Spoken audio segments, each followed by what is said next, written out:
के सभी क्षेत्रों में जाने का अवसर मिलता है। इसमें एक शब्द है लोकतांत्रिक गणराज्य। हम लोग सामान्य रूप से जानते हैं कि लोकतंत्र का मतलब चुनाव होता है। चुनाव लोकतंत्र की एक सामान्य प्रक्रिया है। लोकतंत्र एक जीवन पद्धति है। लोकतंत्र केवल एक संविधान की व्यवस्था नहीं है। लोकतंत्र का मतलब ही यह होता है कि सत्ता के सभी क्षेत्रों में समाज के सभी वर्गों को समुचित प्रतिनिधित्व मिले, और अगर कोई वर्ग कमजोर है तो उसको एक विशेष अवसर दिया जाए। तो बात कर रहे थे, हम उत्तर प्रदेश सरकार में, जहां उत्तर प्रदेश गवर्नमेंट की जो परीक्षा होती है, जिसको पीसीएस के नाम से जाना जाता है, प्रोविंशियल सिविल सर्विस, हम उसके माध्यम से उत्तर प्रदेश सरकार की सेवा कर रहे हैं। लेकिन एक बात जानते हैं मेरे भाई बहनों, हमारे माता पिता दोनों लोग अनपढ़ थे। हमारा पूरा का पूरा परिवार मजदूरी के रूप में अपना जीवन जी रहा था। लेकिन बाबा साहब अम्बेडकर द्वारा दी गई व्यवस्था के अनुसार हम इस ऊंचाई तक पहुंच सके। भारत सरकार की एक सम्मानित सेवा में, उत्तर प्रदेश सरकार की एक सम्मानित सेवा में सम्मिलित हो पाए। तो जो बाबा साहब अम्बेडकर ने जो व्यवस्था दिया लोकतंत्र का, उस समय जब सत्ता हस्तांतरण की बात चल रही थी, तो ये भी बात चल रही थी कि किसको किसको प्रतिनिधित्व दिया जाए। तो जो आज हम सभी लोग, जो एमपी एमएलए हैं, चाहे वो आईएएस है, पीसीएस हैं, वो जज साहबान हैं, कोई भी हो, पूरे देश में कश्मीर से कन्याकुमारी तक अगर सत्ता के ऊंचाइयों तक पहुंचे हैं, सत्ता के गलियारे में अपनी आवाज लेकर पहुंचे हैं, तो वह बाबा साहब अम्बेडकर के संविधान की वजह से।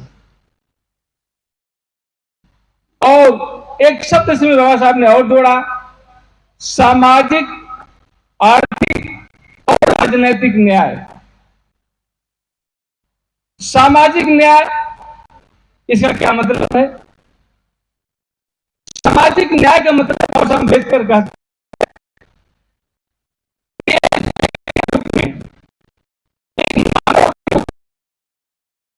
सभी लोग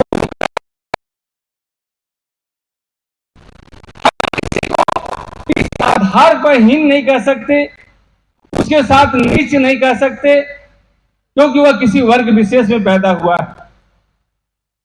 और इसी के अनुसार एक वक्त था कि मानव का एक वर्ग, मानव समाज का एक वर्ग भारत में था जिसको छुआ नहीं जा सकता। और इसी व्यवस्था के अंतर्गत, इसी भावना के अंतर्गत अम्बेडकर ने जो मौलिक अधिकारों की व्यवस्था किया, उसके तहत संविधान के अनुच्छेद 17 द्वारा अस्पृश्यता को खत्म किया। बाबा साहब अम्बेडकर ने लिखा हुआ है संपूर्ण वाङ्मय खंड 10 में कि अस्पृश्यता दुनिया की सबसे निकृष्ट व्यवस्था है। अगर दुनिया में सबसे निकृष्ट व्यवस्था कोई है तो अस्पृश्यता है, और इसका खात्मा होना चाहिए। तो मेरे भाइयों बहनों, बाबा साहब अम्बेडकर ने अपनी इसी भावना के तहत जब उनको अवसर मिला तो हजारों साल से चली आ रही उस व्यवस्था को खत्म किया। बाबा साहब अम्बेडकर आर्थिक न्याय की बात करते हैं। आर्थिक न्याय का मतलब है कि जो हमारी रोटी, कपड़ा, मकान की आवश्यकताएं हैं, जो हमारी शिक्षा, स्वास्थ्य की आवश्यकताएं हैं, वो हर इंसान की पूरी हो। हमें अपने जीविका के लिए समान अवसर मिले। ऐसा न हो कि भारत की जो अर्थव्यवस्था है उस पर कुछ खास लोगों का आधिपत्य हो जाए, संपत्ति कुछ लोगों के हाथ। यह आर्थिक न्याय नहीं। आर्थिक न्याय का मतलब है ये जो आर्थिक क्षमता है इस अपने रोटी कपड़ा मकान शिक्षा हो सकता है, वह सबकी पूरी हो सके। अम्बेडकर ने आगे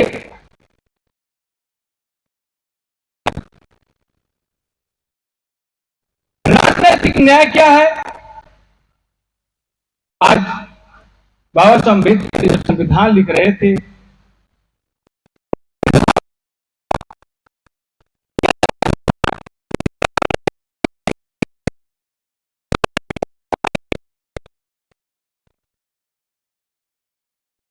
सभी वर्गों का प्रतिनिधित्व हो, एक एक इंसान का प्रतिनिधित्व हो, एक एक व्यक्ति को महसूस हो।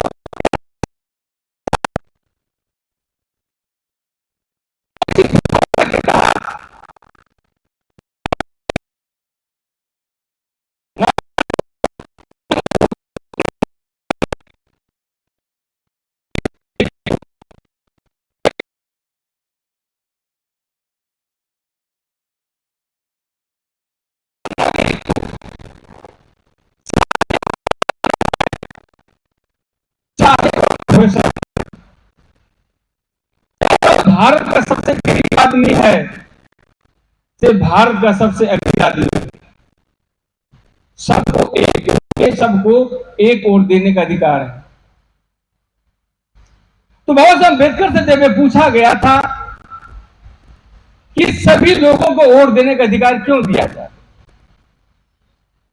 तो 1919 में आप सभी जानते हैं कि बहुत से हमारे ऐसे हैं या जो वर्तमान भारतीय संविधान में बहुत सी ऐसी व्यवस्था है जो बाबा साहब अम्बेडकर संविधान लागू होने के पहले से दिए हैं।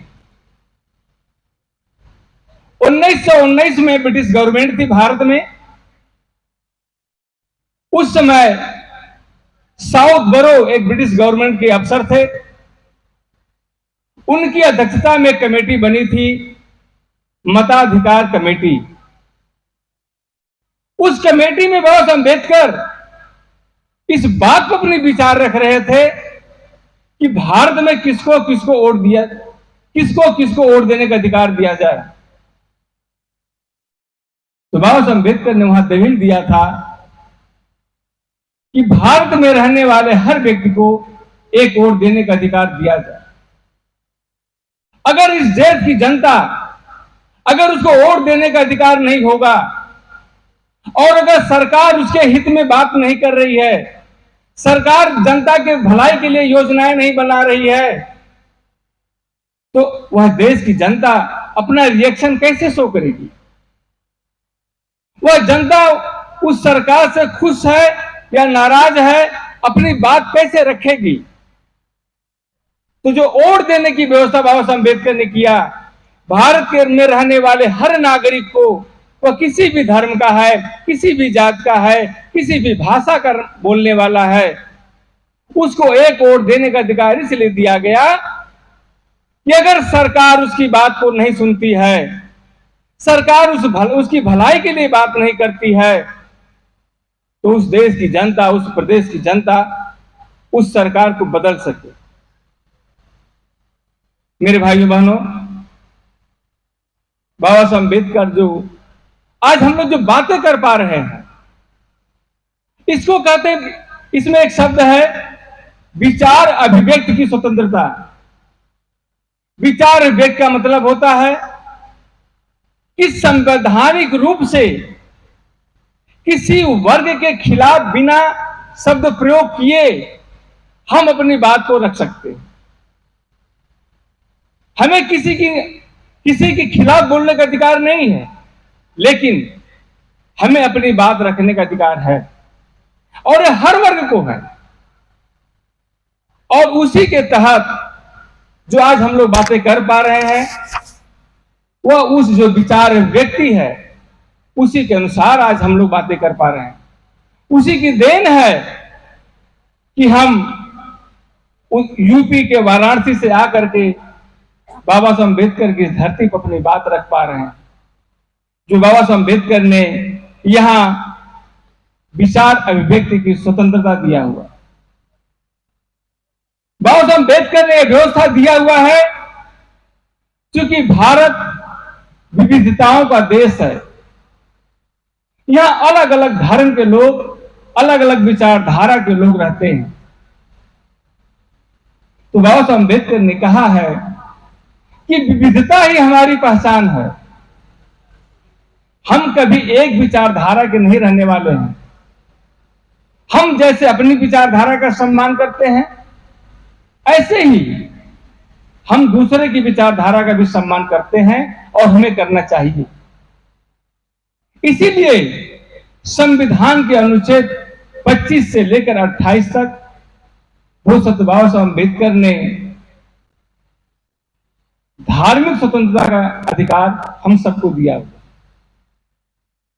हमें अपने धर्म के अनुसार या भारत में रहने वाले हर नागरिक को अपने धर्म के अनुसार पूजा करने का, अपने धर्म के अनुसार उपासना करने का, अपने धर्म के अनुसार जीवन जीने का अधिकार है। यह बात बाबा साहब अम्बेडकर ने भारतीय संविधान में दिया हुआ है। इसमें एक व्यवस्था बाबा साहब अम्बेडकर ने दिया हुआ है, अवसर की समानता। चाहे वो शिक्षा हो, चाहे वह चुनाव हो, चाहे दुनिया की कोई सारी भारत की कोई प्रतियोगिता हो, उस प्रतियोगिता में सम्मिलित होने का हम सबको अधिकार मिल सके। भारत की जो शिक्षण संस्थाएं हैं, हमें उसमें जाने का अवसर मिल सके, सबको समान रूप से अवसर मिल सके। यह बाबा साहब अम्बेडकर की वजह से।